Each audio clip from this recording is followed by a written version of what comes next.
Okay. As you know, we always have a poetic opener first and then our actual featured poet. So I will start with our poetic opener, Clare Sharpe. Clare Sharpe is a graduate of the University of Victoria's Creative Writing and Cultural Resource Management program. She trained and worked as a newspaper reporter in Scotland and in Canada, and is now a museum exhibit designer and webmaster. Her work has been published in the Inner Harbour Review and Geist magazine, by the way, my favorite magazine in North America, especially as a German, the title Geist, you know how many meanings that word has. It's incredible. She is grateful to be here today, and we are grateful to have her today. So Clare Sharpe, please.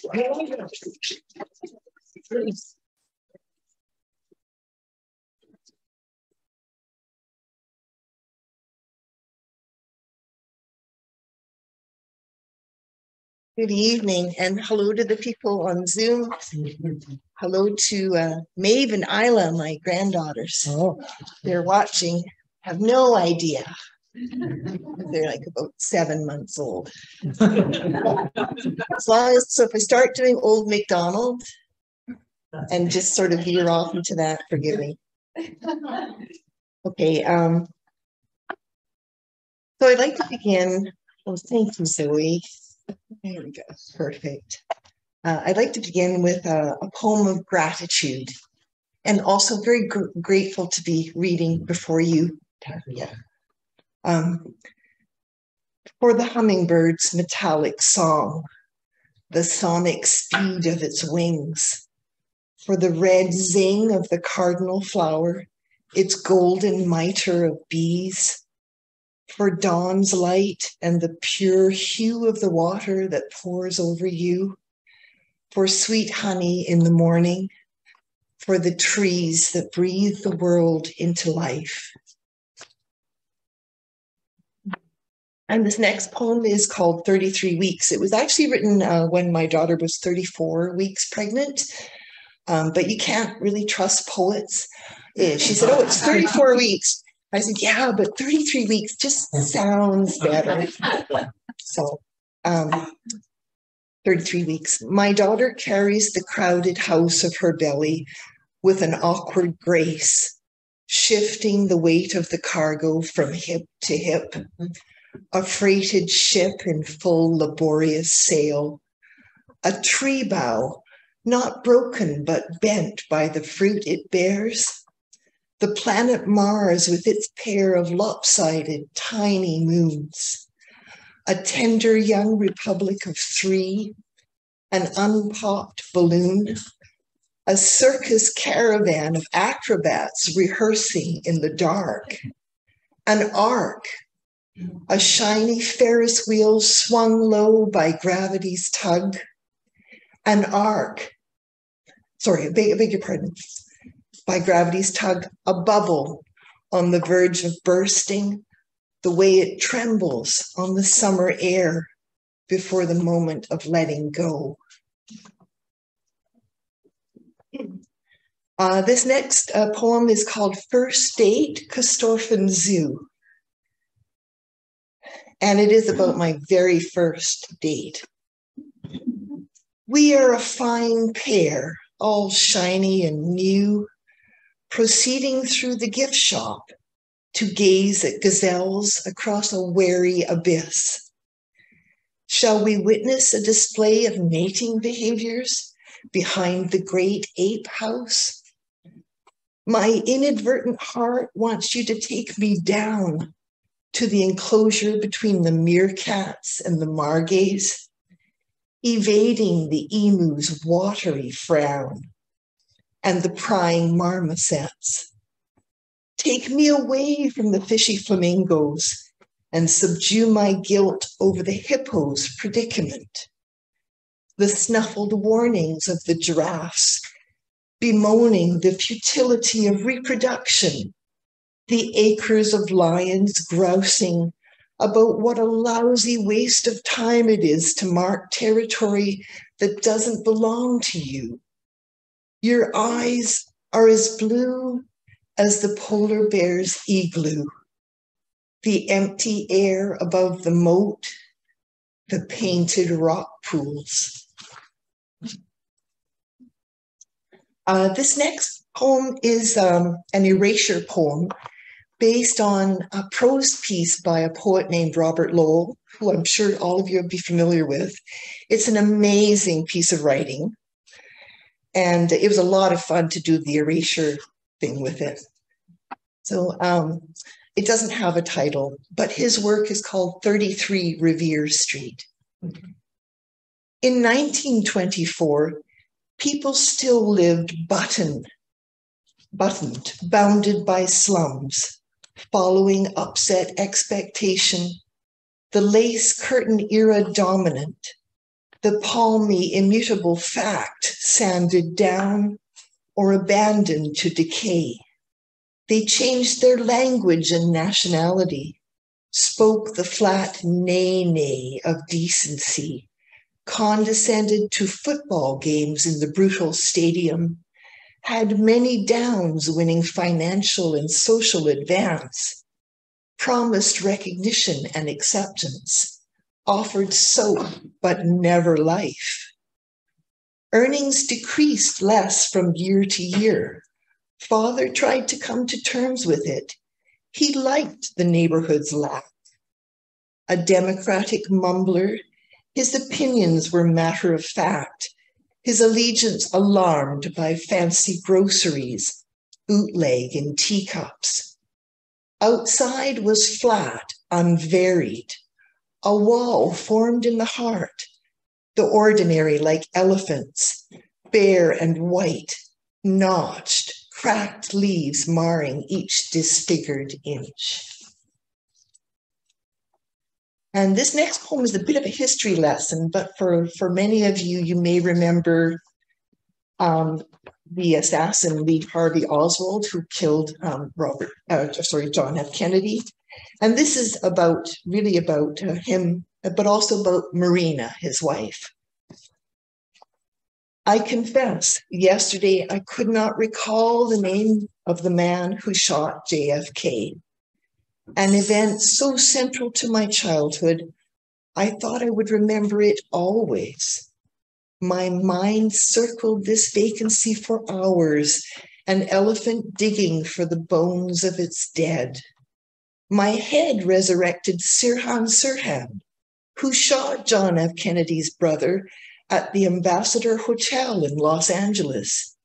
It even brought up Marina, the Russian wife of that other Kennedy assassin, whose name still eluded me, and the fact she met her American at a dance in Minsk, that after he made her a widow, aged 22, she enrolled at the University of Michigan, that returning to Dallas, she bought an air-conditioned house, a wardrobe of clothes from Neiman Marcus, and a membership in the Music Box, a private club, that she became a chain smoker, a drinker of vodka shots, and spun through a series of romances, that Marina asked to go to the Parkland Hospital to see her husband's body after he himself was assassinated, that she opened his eyelids and said, "He cry,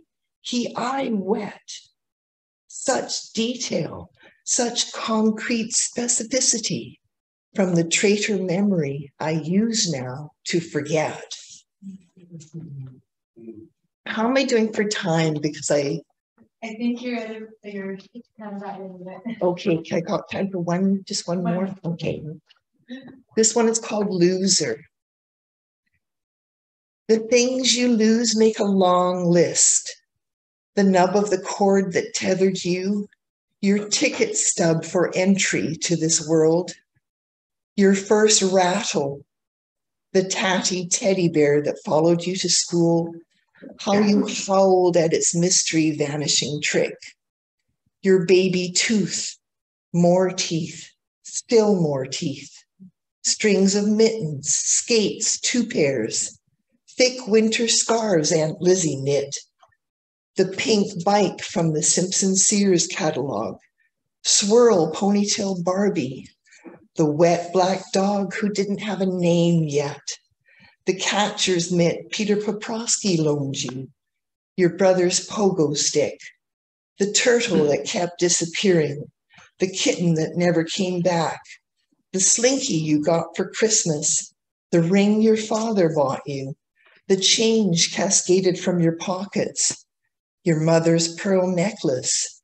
the tip of your tongue stuck to the boot scraper, and later the beautiful boy you were so smitten with in grade 9, the reckless way you loved him, the innocence that fell from you like a ripe red apple from a tree, the 2 seasons you spent losing faith, losing hope, losing control, losing your firstborn into the valley of lost, losing 200,000 things, losing track, losing direction, losing your lucky pencil, losing all 384 pens and 192 articles of clothing left in boyfriends' bedrooms, on the bus, in the cloakroom, at the office, beside the pool, on the way to catch the plane, on the way to plans and jobs and dreams, and later still losing patience,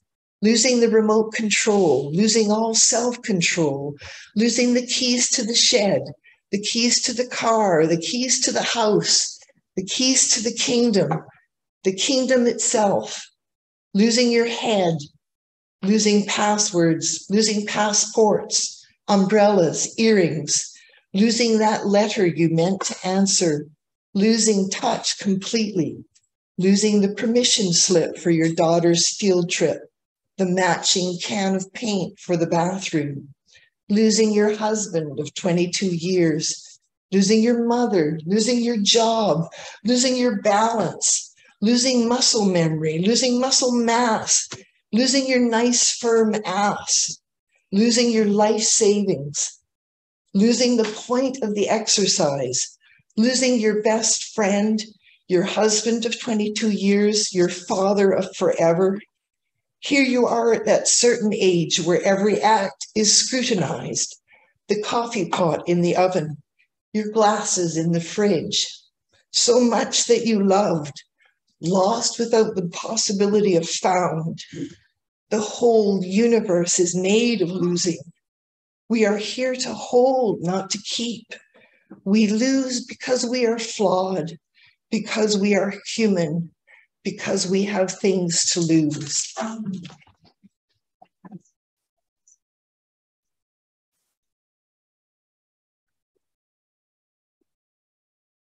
Thank you very much. One more time for Clare Sharpe, please.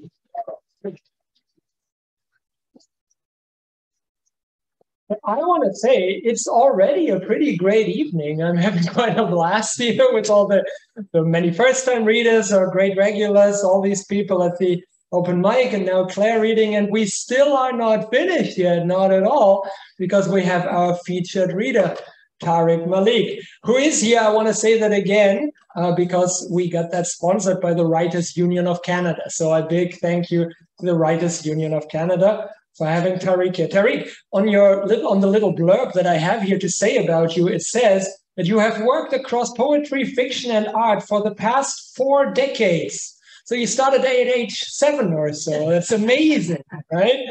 And you have brought 3 books here tonight. As far as I know, you have a book here, a collection of short stories called Rainsongs of Kotli, and you are selling that one for $10, even though there are only a few of them left, right?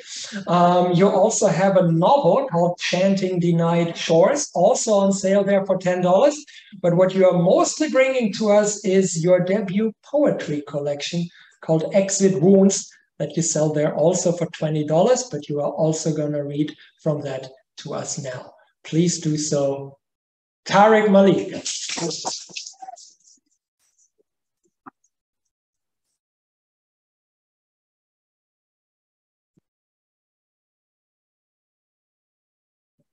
Thank you for that wonderful introduction, Torsten, and thank you, Chloe.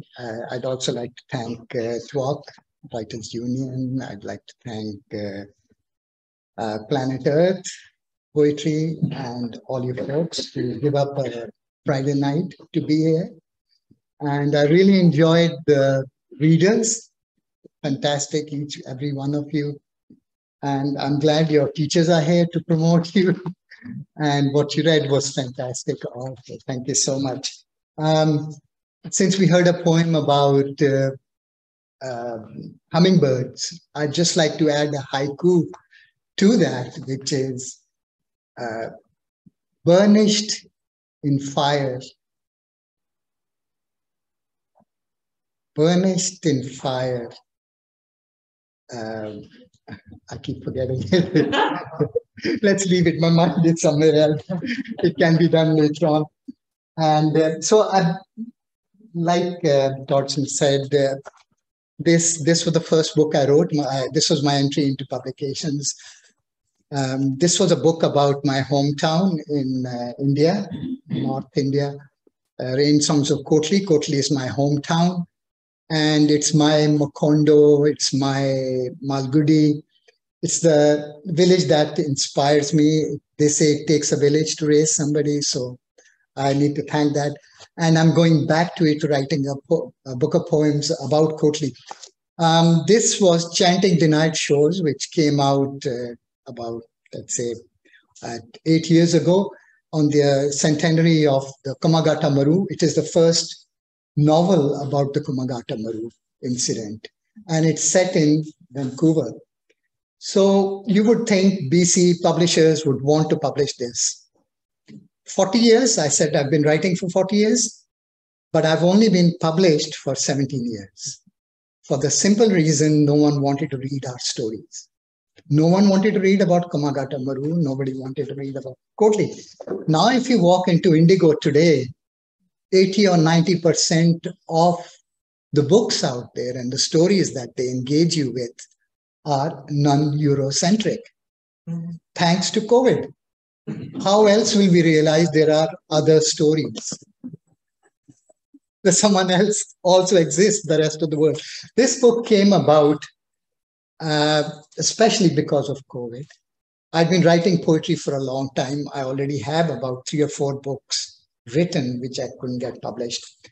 And then I approached Caitlin and Caitlin is an amazing press to work with, especially Vicky, the publisher. She spent a week just perfecting the cover. Have you ever heard of such a thing, that a publisher takes out time and discusses with you? She took a black and white picture I had in the book, put tints on it, colors, designed it, every. So thank you. And thank you to all of you for being here. This book began as Nights of Kleptomania. And some people thought it's too confrontational. And when I write about the Brits, we shouldn't just think of them as kleptomaniacs. We should look at the other aspect also. So I came up with Exit Wounds. Because for me, and as I see with other similar immigrants, the issue is that every migration is an exit wound. You learn to cope with it, you learn to live with it, but it never goes away. It's like a scab you keep picking at. This book is one of those. It's not been an easy book to write because I could not find anything like it in the market, especially the subjects I tried to tackle in this.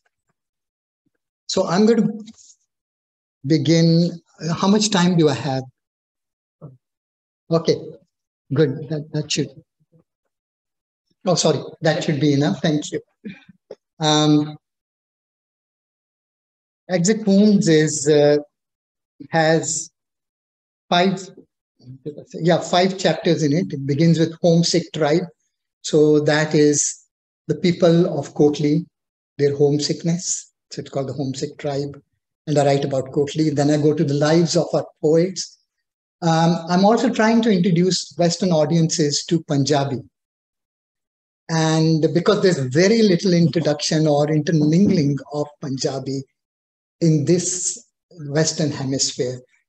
So I've chosen 6 poets from there, and I've written poetry about them. It's called The Lives of Our Poets. Then there's a section called Monopoly of Ink.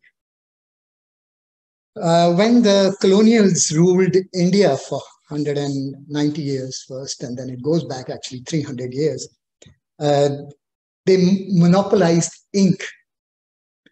They said there are certain subjects thou shalt not write about or speak about. So they controlled paper, they controlled the presses. But they went beyond that. They controlled ink, the supply of ink. So when I came to Canada, I found out that I could not say or publish what I wanted to, because as one publisher put it, this book is embarrassing to Canada. So they did not want to publish this. So it's a monopoly of ink that still exists. So I have a section on that.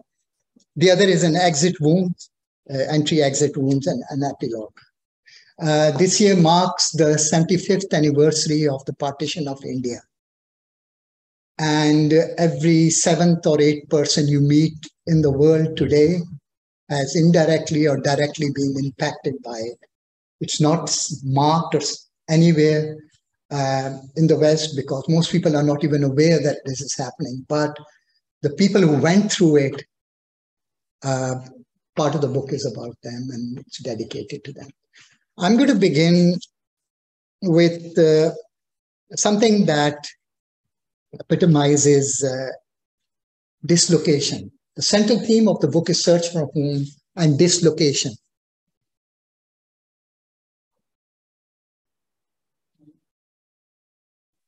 So I've said that I have lived through 3 wars, been refugee. As a family, we have been refugees from 2 of those, and we have migrated from 2 different. But our story is very common. As immigrants, this is a very common story.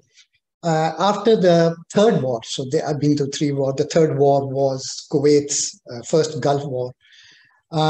We went back and we would, on random days, we would hear sounds coming from the desert of some kind of a blast happening.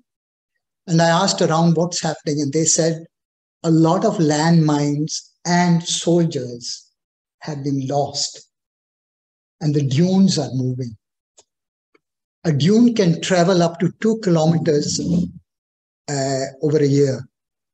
So if a person is lost, it can be buried in there for years. And there are still bodies there they haven't recovered. So this was the ultimate dislocation on a geological scale. And this poem came out of that. It begins, I'm going to read serially rather than chronologically. The Swimmer of Dunes. Churning between yesterday, tomorrow, an annual glacial inch, the growth rate of human nails, this restless landmass claws its way towards the continent. As temperatures soar, the dune morning client under the breeze is on the move again. In the course of one night's looming, several cubic feet of crest collapse, spilling forgotten hostilities jumble down its slopes.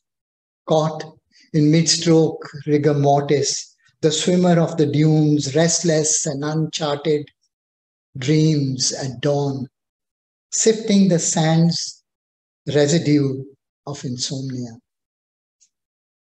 Once for a decade, my left foot stood exposed. The elements wreaked havoc, while a distant ticking inched closer. Why does my right shoulder feel so stiff? This blood tastes of rusting nails. The fact that I write about this landmass clawing its way an annual glacial inch, the island of Vancouver Island, is moving towards the continent at the rate of 1 inch per year. 1 inch per year is the rate of human nails, the way it grows. So inching their way, I use this constantly, this loop of rusting nails, this concept of blood and the nails. So that's why this poem almost came fully formed to me, which is rare. All poets say that, but this is an exception. And I just had to nudge it a little bit, and I'm very fond of it. So these two poems are from the war, the first Gulf War. When the war took place, we had to abandon our home and go back to Pakistan, and then we returned almost a year later. The home invaded. Ours was to last 6 war years, 6 war months, leaving indelible boot prints across family photos scattered throughout. Though lived in for 2 decades, my rented Kuwaiti home, I never dreamt you. Even when locked out and distant to me, only desiccated plants beckoned return. I offer only gratitude to the ignorant and unread, who took everything else, but spared my books to litter the floor, their spines snapped. So when I came back, all our books, I had a vast library there. What people had done was to go through it like this, any money, anything in there, and then they threw it on the floor and then walked over them. So we had our family photographs. They took the frames and threw the pictures and walked over them. What we lost during our third war. Here are some of the items we claimed under UN Iraqi reparations for the Gulf War of 1990. A door frame with 15 years of rising height lines. My daughter's second-year shoes. 5 favorite Barbies. 6 best and bettered die-cast dinky cars. VHS tape of my son's first step. A dozen chipped marbles. My wife's is sitting there. My wife's favorite Eid dress, the one she had yet to wear. Black and white negatives older than me. My original Dark Side of the Moon cassette, Pink Floyd. A well-stocked fridge of chilled leftovers from last night's feast. 1/2 of a celebration cake, saved for tomorrow's guests. Months between September and March 1990 to 1991. The 3-star Shabash note of appreciation from a favorite primary school English teacher. 4.34 years of my estimated remaining lifetime. The lost hours of REM sleep. All my snatched books no longer there for me to interrogate at midnight. Did I list the door frame? Still counting.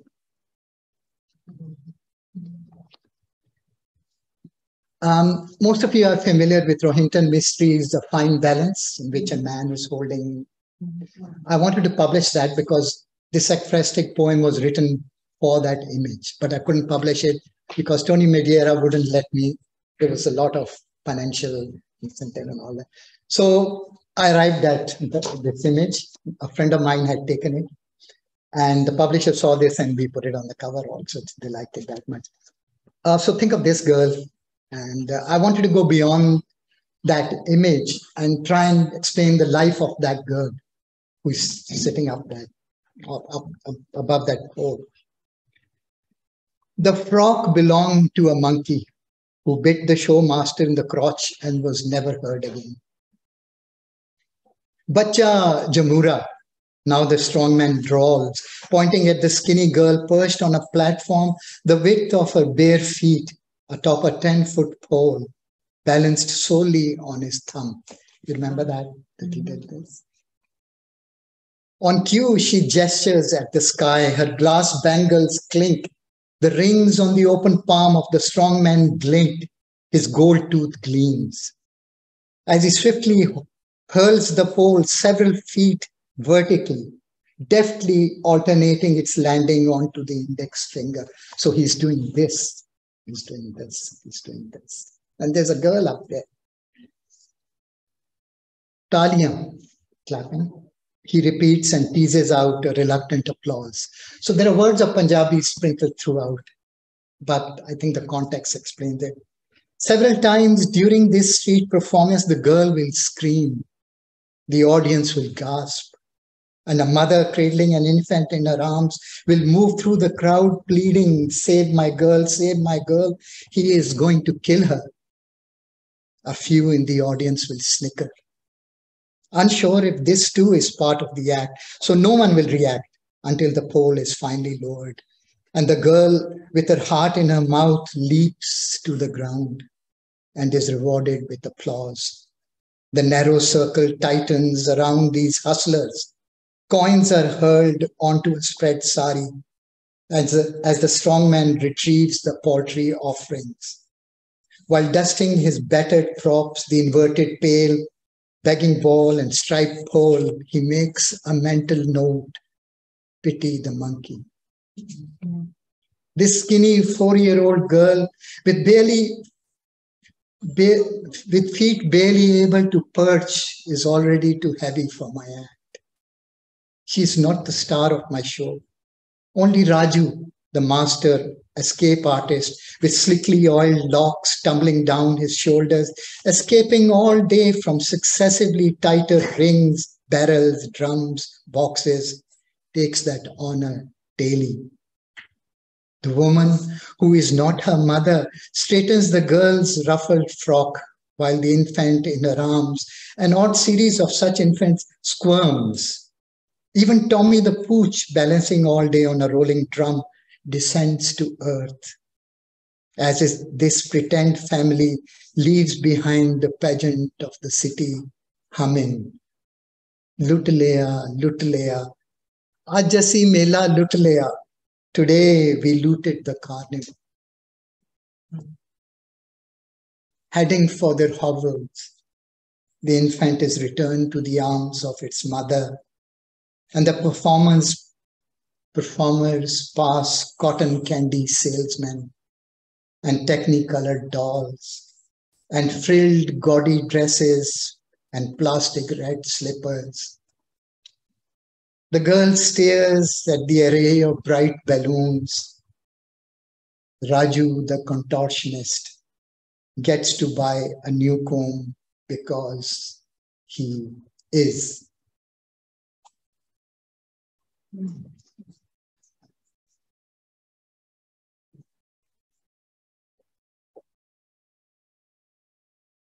I spoke about writing about poets that influenced me. So I'm going to read about a small poem about Rabindranath Tagore, and it's called Rabindranath Tagore, Wilfred Owen recites Gitanjali.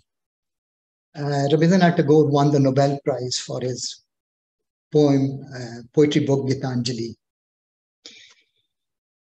So even here, amidst rustling fields of we are in World War I at this point.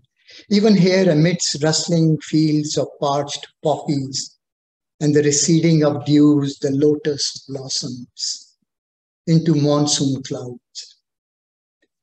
We time the lilt of distant howitzers firing, each salvo a physical blow, each barrel owning its heartbeat, each fiery tongue straining the stars with familiar fables of trench poets who laced their bones in the battlefields of our assigned wars.